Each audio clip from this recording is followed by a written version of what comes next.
Across the world, there are pockets of land where the skies seem restless. Places where strange lights appear without warning, and encounters with the unknown are whispered about for generations. Their locations are often fixed on maps by triangulating the nearest towns and cities. Yet their reputations are defined not by geography, but by the stories told about them.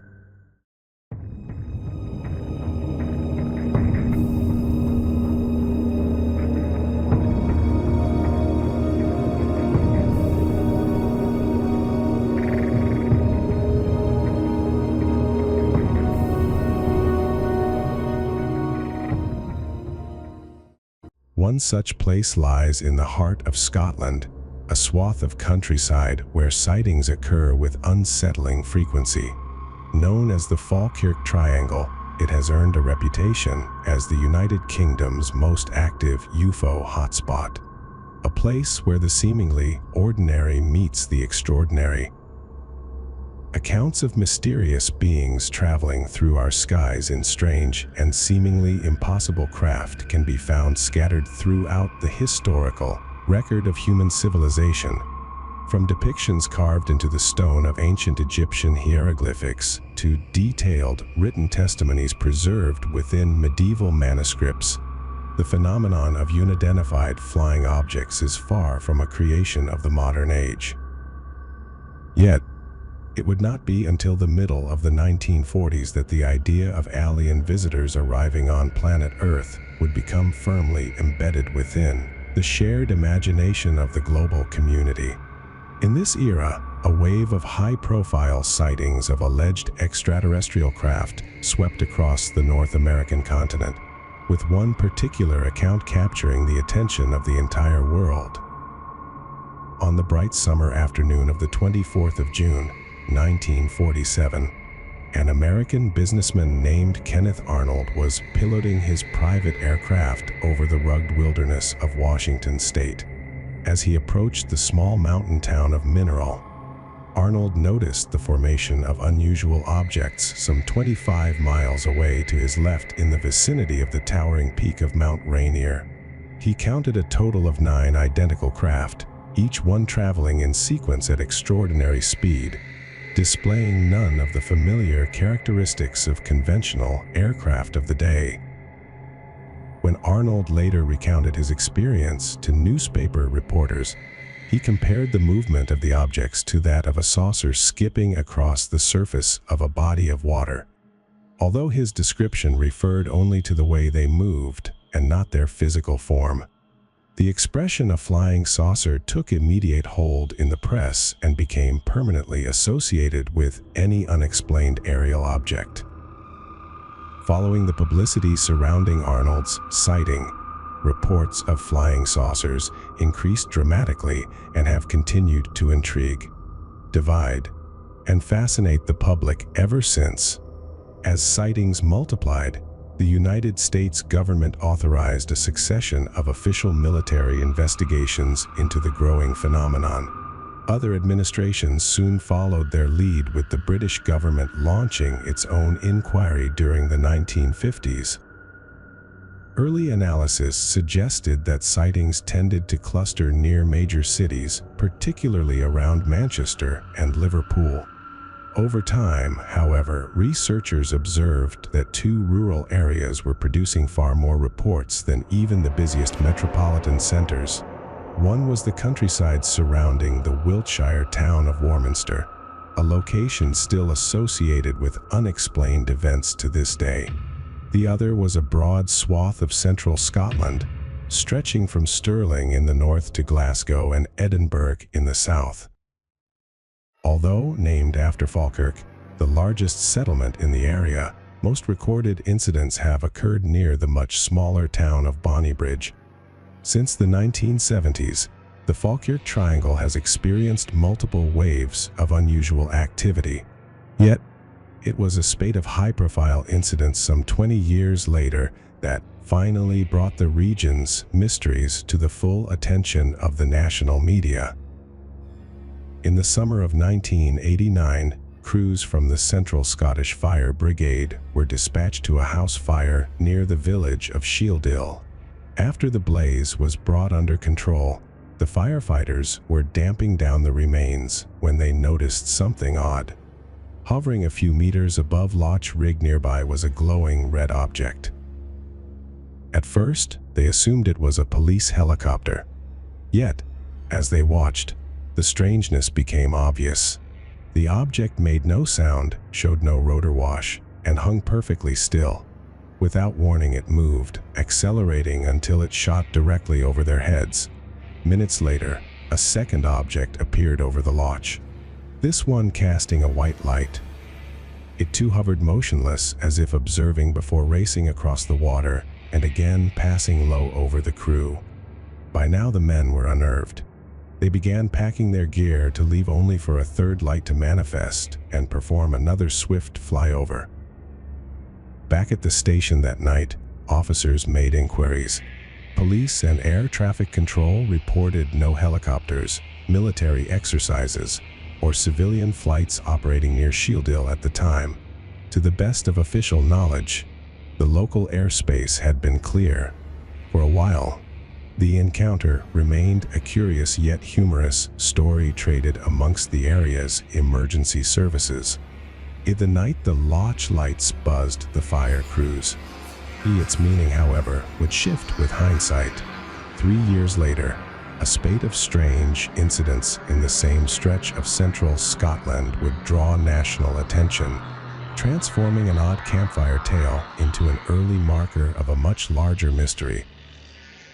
In January 1992, a man from Bonnybridge named James Walker was making his way home from work, driving along a narrow country lane. The night was cold, the road deserted. As he followed the twisting track, he became aware of a cluster of lights moving in the sky ahead. They were both red and white, shifting and darting in an almost playful manner. Then, with deliberate precision, they formed into 2 neat rows. Slowly, the formation began to advance up the road towards his position. It was then that Walker realized the lights were not independent objects at all. They were mounted on the underside of something far larger, a vast triangular-shaped vessel, its lights tracing the edges of a pronounced V-shaped fuselage. It moved at a steady, deliberate pace directly above the road and passed over the roof of Walker's stationary car in total silence. Within seconds, the craft accelerated sharply and disappeared into the night sky.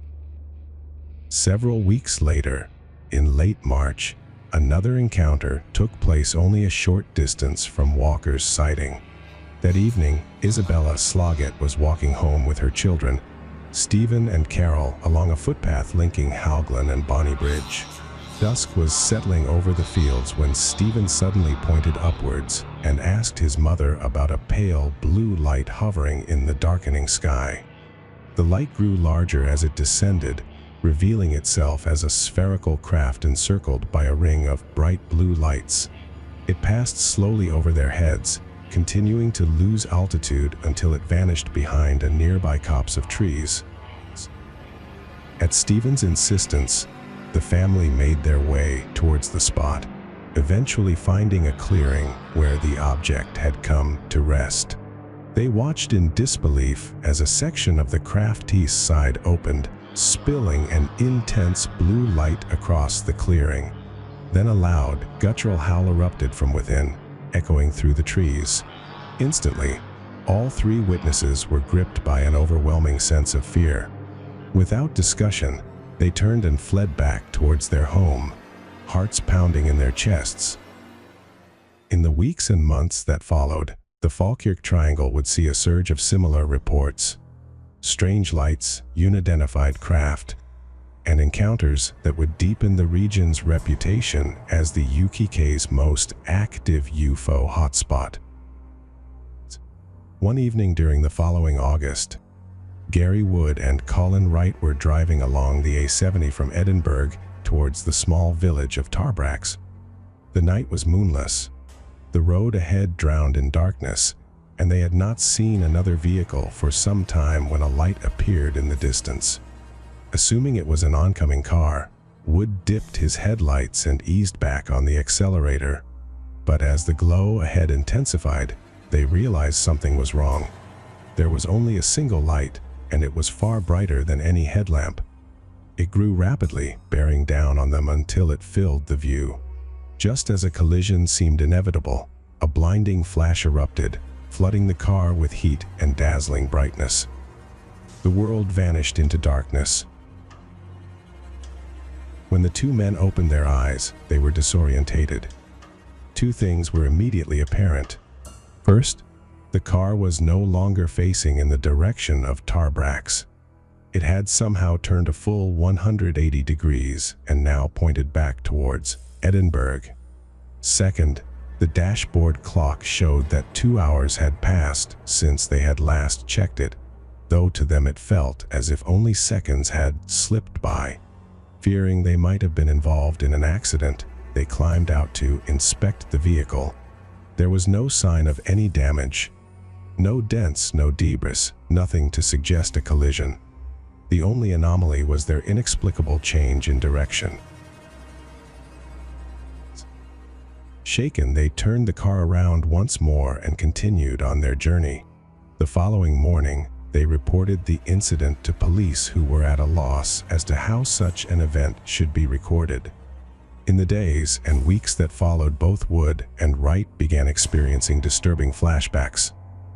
Fleeting images, sensations, and impressions that seemed to belong to the 2 missing hours they could not consciously explain. Under separate hypnosis sessions, each man described the same sequence: being drawn from the vehicle without physical contact and carried into a dark craft, strapped to cold metal tables while shadowy figures conducted painful examinations. The beings did not speak aloud. Instead, their voices arrived telepathically, claiming they were long-present observers already on Earth, studying humanity with clinical interest. Both men later passed polygraph tests, the results consistent with them believing their recovered memories were genuine. Before the surge of sightings reported to the authorities in the early 1990s, there had been a similar wave of activity during the late 1970s. Among the most infamous of these, and one of the most extraordinary UFO cases in the history of the British Isles, is the Decmont Law incident. On the morning of the 9th of November 1979, forestry worker Robert Taylor set out for the Decmont area near Livingston to carry out routine coppicing and maintenance. He had not gone far when he came upon a metallic object hovering in a small clearing no more than 12 feet above the ground. Taylor later described the craft as spherical, roughly 20 feet in diameter, and seemingly supported by several small, propeller-like devices projecting from its hull.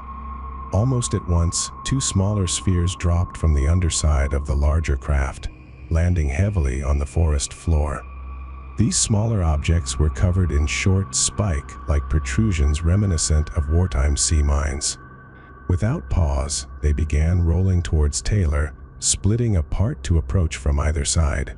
Fearing the worst, Taylor turned to run, but the rolling devices reached him in seconds, colliding with his legs and knocking him to the ground. As he struggled, the spiked spheres rolled up and down his legs, tearing his trousers and cutting into the flesh beneath, then began hauling him backwards across the ground towards the hovering craft.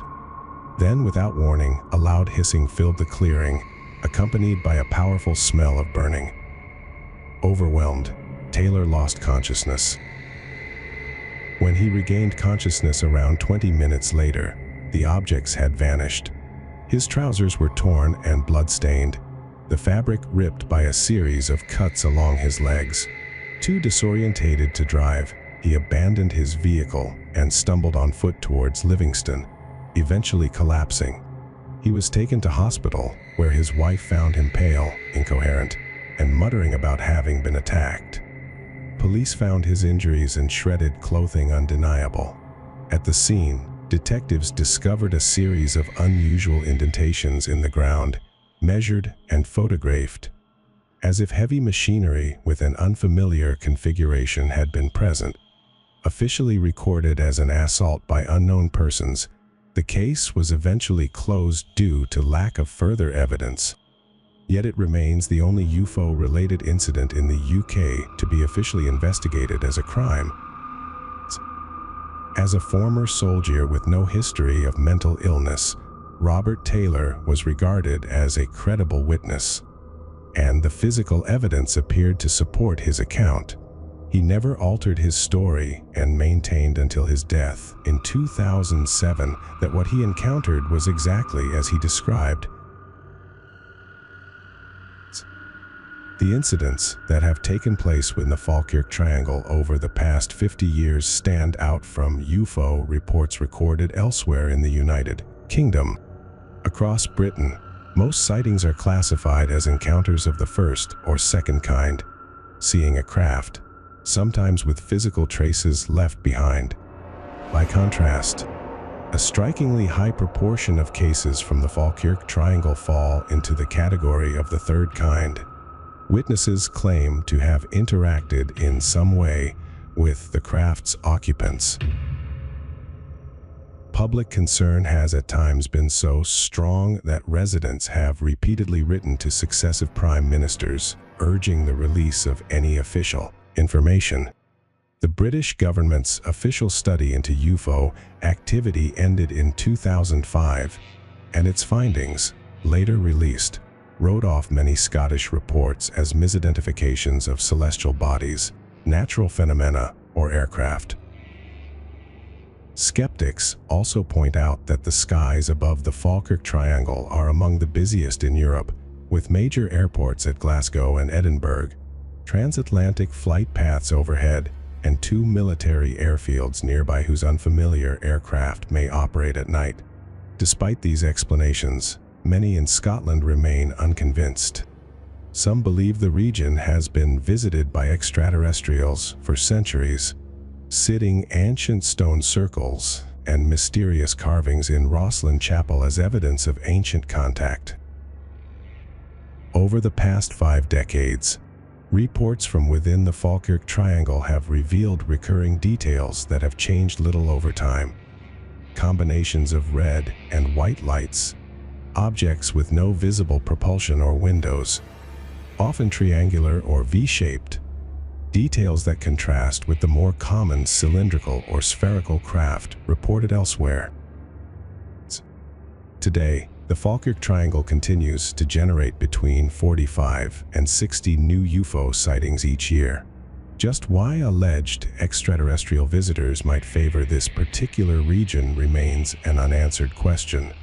Yet, with incidents showing no sign of slowing, some believe it is only a matter of time before the mystery is finally solved.